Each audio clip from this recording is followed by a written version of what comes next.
Every day, millions of vehicles burn a fuel partly made from plants. But how does a field become something powerful enough to move a car? What if that fuel began as sunlight captured by growing plants months before it ever reached an engine? Across the world, enormous farms grow the raw materials used to produce ethanol. But not all countries use the same crops. Hidden inside every stalk and grain is something surprisingly valuable. Not fuel, but the ingredients needed to create it.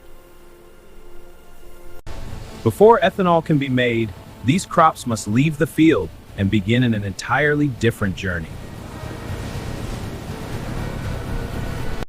At first, ethanol seems to come from plants alone, but another ingredient has been helping from the very beginning. Water helps crops grow, transport nutrients, and build the sugars that eventually become ethanol fuel. Producing ethanol isn't just an energy challenge.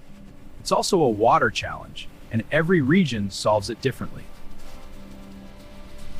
The crops have arrived, but turning plants into fuel requires chemistry, biology, engineering, and a surprising microscopic workforce.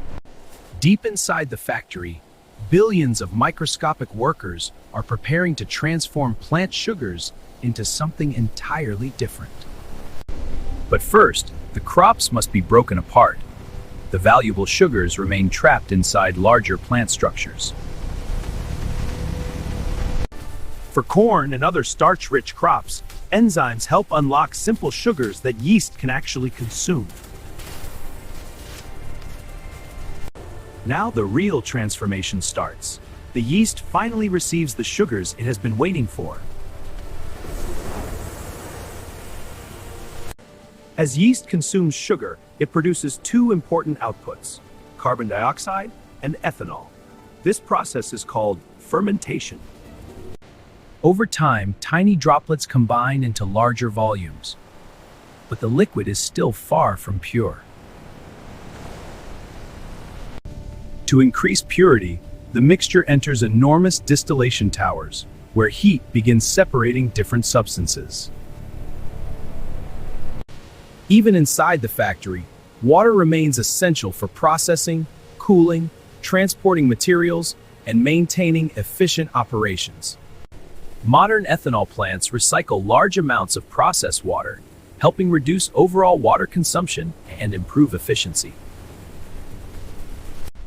The ethanol is almost ready, but one final obstacle remains. Tiny amounts of water are still mixed within the fuel.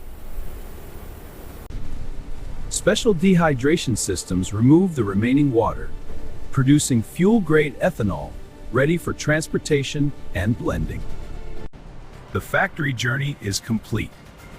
Now the fuel begins another adventure through pipelines, trains, trucks, and distribution networks. Before reaching most vehicles, ethanol is often blended with gasoline to create fuels used by millions of drivers.